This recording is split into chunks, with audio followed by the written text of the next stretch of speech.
أنا لست صوفيا أطوف بقبة، أنا لست ممن يدخل القبر مسجدي، ولست يهوديا ولست برافضي، والرافضي في الأصل كالمتهودي.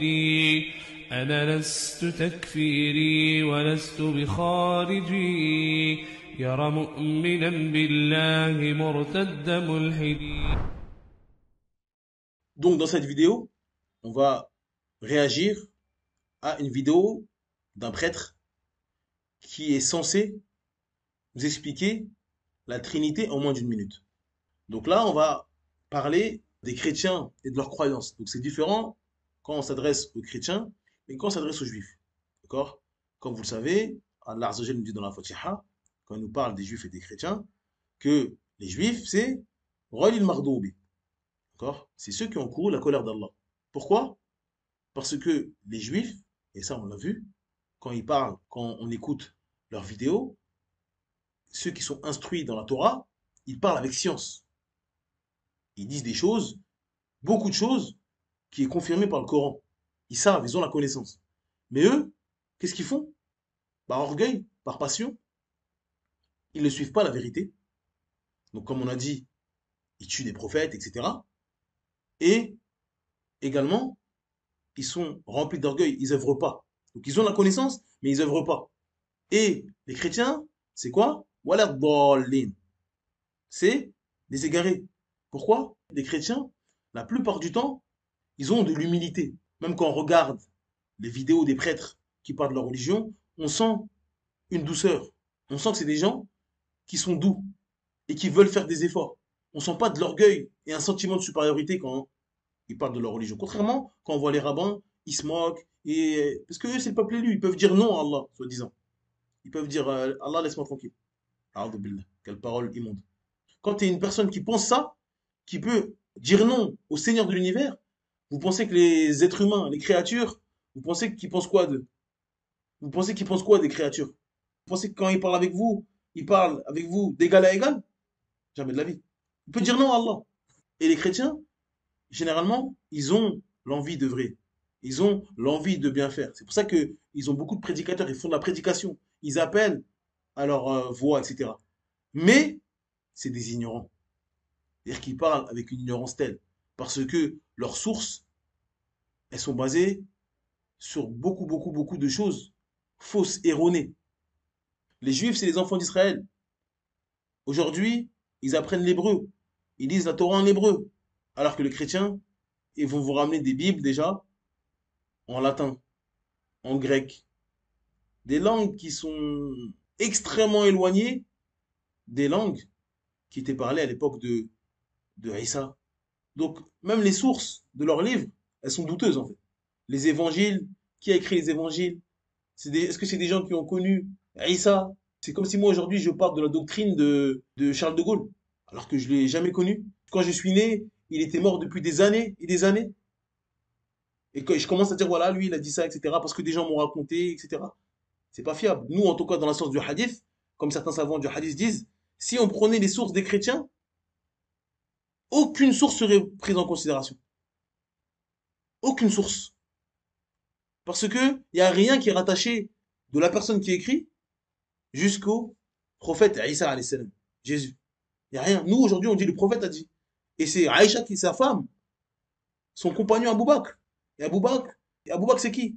La fille d'Abou Bakr, Aïcha, c'est la femme du prophète. C'est des gens qui se connaissent. Et eux, ils disent le prophète a dit. J'ai vu le prophète faire. Alors que Jésus a fait. Qui, c'est qui, t'es qui toi? Allah Alam. Donc ça fait que eux, c'est rempli d'ignorance. Rempli d'ignorance malheureusement. Mais c'est ceux qui sont le plus proches de l'islam. C'est ceux qui peuvent rentrer le plus facilement de l'islam. Pourquoi? Parce qu'ils cherchent la vérité. Et malheureusement, depuis qu'ils sont petits, si ils sont chrétiens depuis qu'ils sont petits, et s'ils cherchent la vérité, mais ils pensent qu'ils ont que ça, eh ben, ils vont rentrer dans ça. Mais celui qui cherche la vérité sincèrement, il va tout de suite voir que la religion ne tient pas la route. Donc, on va écouter ce prêtre qui va essayer, je dis bien essayer, subhanallah, il va essayer de nous expliquer la Trinité en une minute. Bon courage à lui. Expliquer la Trinité en moins d'une minute. Bon, on va faire ce qu'on pourra. Définition classique, un Dieu en 3 personnes.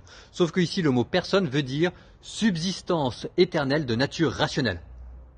Je mets le lien d'un podcast en bas pour ceux qui en veulent plus. Moi, ce que je disais au catéchisme, pour la faire court, c'est que c'était un Dieu en 3 dimensions. Vous voyez, un objet à 3 dimensions.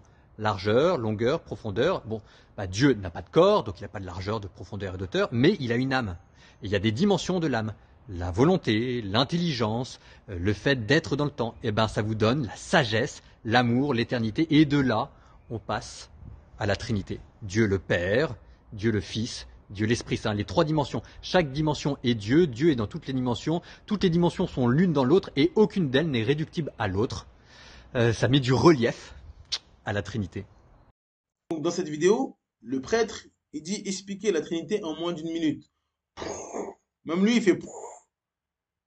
Il sait que, subhanallah, il sait que c'est une mission quasi impossible. Donc moi, premièrement, je vais m'excuser parce que cette vidéo, je l'ai regardée et regardée et regardée. Je serai incapable de vous analyser et de vous expliquer ce qu'il a dit. C'est une chose incompréhensible. Wallah, c'est incompréhensible. Après, peut-être que c'est moi qui suis bête. Mais comment, subhanallah, comment une base dans ta religion, une base, ce qui fait de toi un chrétien, ce qui fait de toi, ce qui te fait entrer, ou en tout cas parmi les choses, les croyances qui te font entrer dans le christianisme, comment c'est possible de ne pas juste lire un verset ou de ne pas donner la parole de la personne qui est censée être votre prophète, c'est-à-dire Aïssa, pour nous expliquer ça. Si soi-disant, c'est une base pour croire en votre religion. C'est quand même fou. On ne parle pas de quelque chose de précis, de pointu, qui concerne que l'élite, que des prêtres ou des moines ou des évêques. Non, c'est la base. C'est-à-dire que toute personne doit comprendre. Imaginez-vous, si j'ai un enfant de 5 ans, de 4 ans, je dois m'asseoir et lui expliquer la base de sa religion. C'est-à-dire que moi, je suis musulman, je dois lui expliquer la base de la ilaha illallah. Je m'assois et je lui dis, tu sais, nous, en islam, notre base, c'est la ilaha illallah. Il n'y a aucune divinité. C'est-à-dire que les humains, ils prennent pour divinité plein de choses. Parmi ces choses-là, des prophètes, comme les chrétiens. Ils prennent des prophètes pour divinité, comme Isa alayhi salam. Il y en a, ils prennent des vaches. Il y en a des pierres, des statues. Ils prennent plein de divinités. C'est-à-dire qu'ils adorent ces statues-là. Ils adorent ces pierres-là. Ils adorent ces pieux-là. Ils adorent ces anges. Donc tout cela, c'est des fausses divinités. Et on ne doit pas les adorer. On ne doit pas invoquer pour elles. On ne doit pas prier pour elles.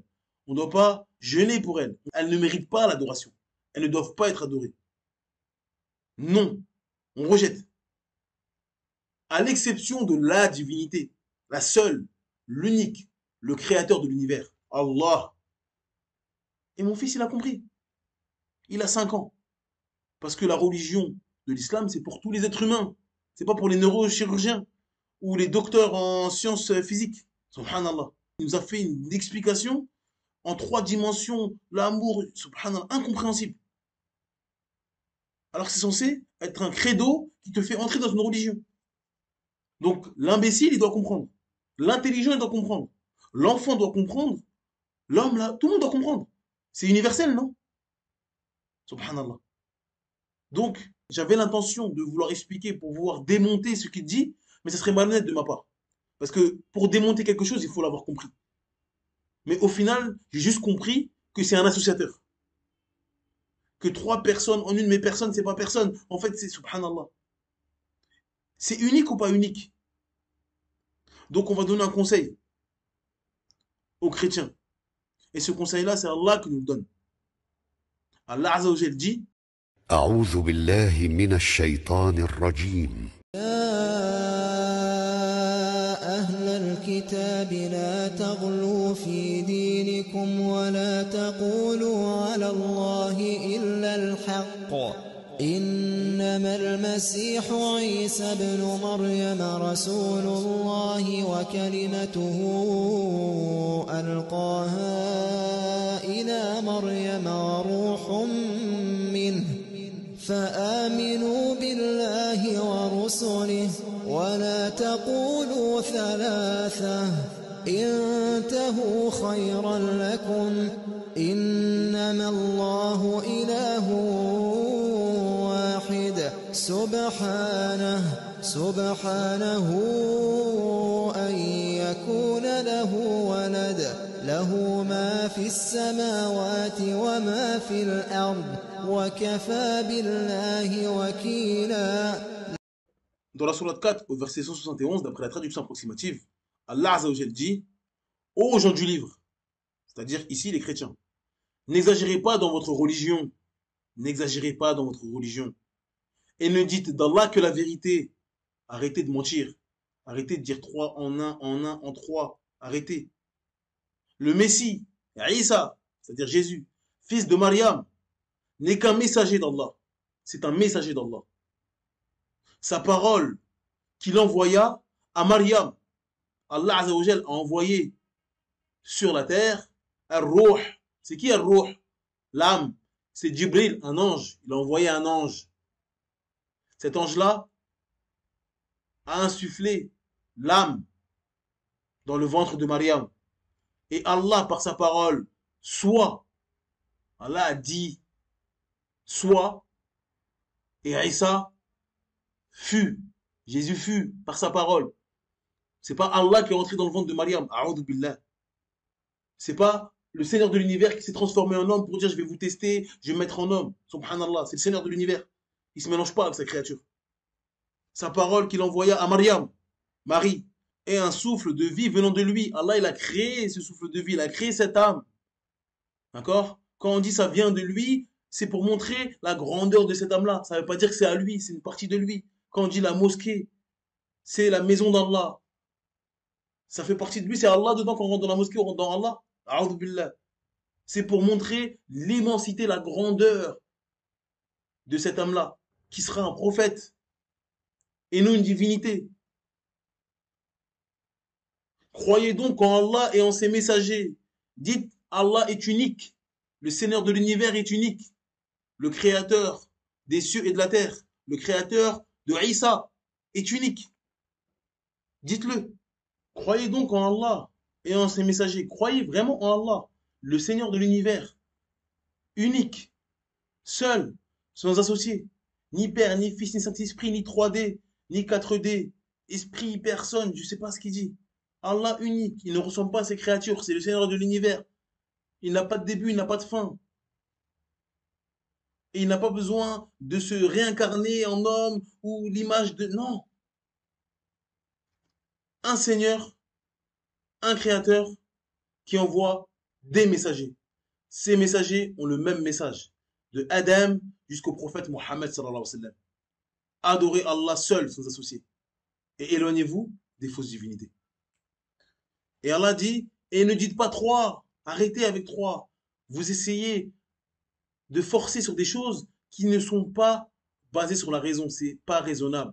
Et vous êtes obligé de vous torturer le cerveau. Vous êtes obligé de faire je ne sais quelle démonstration pour prouver une chose qui n'est pas raisonnable. Arrêtez avec trois, ne dites pas trois. Cessez. Ce sera meilleur pour vous. Arrêtez. Ne dites pas trois, ne dites pas la Trinité. Qul huwa Allahu ahad. Dis Allah est unique. Ahad. Wahid. Un. Il est un. Dites pas trois. Ce sera meilleur pour vous. Allah n'est qu'une divinité unique. Allah, il est unique. Il est trop glorieux pour avoir un enfant. C'est à lui qu'appartient tout ce qui est dans les cieux et sur la terre. Et Allah suffit comme protecteur. C'est un conseil pour les chrétiens. Arrêtez, cessez. Revenez vers Allah, le Seigneur de l'univers. Il vous a envoyé des prophètes. Et le dernier des prophètes, c'est Mohammed sallallahu alayhi wa sallam. Et tous les musulmans, ils doivent remercier Allah de les avoir mis sur l'islam. Une religion basée sur la foi et sur la raison. Parce qu'au final, le chrétien, quand vous allez tourner autour du pot, tourner autour du pot sur la Trinité et que vous allez le ramener par A plus B, que ça n'a aucun sens, il va dire les voies du Seigneur sont impénétrables. En gros, tu ne peux pas comprendre. On ne peut pas comprendre Dieu. C'est trop compliqué. Mais non, Allah nous a donné une raison. Afala ta'aqiloun. Vous ne raisonnez donc pas? Raisonnez. La raison, elle est faite pour comprendre les textes, pour comprendre ton but dans la vie. Comment tu peux dire je crois à quelque chose qui est contraire à la raison, alors que ton Seigneur t'a donné une raison, justement pour que tu l'utilises et que tu vois ces signes dans l'univers, les signes d'Allah Azzawajal. Et tu peux que comprendre qu'il est unique. Et toi, tu viens avec trois dimensions, trois personnes, mais c'est pas des personnes. Subhanallah. Cessez.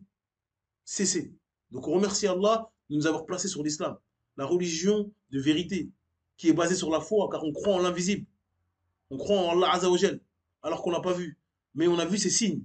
On a vu sa grandeur à travers l'univers, à travers les signes qu'il nous a laissés.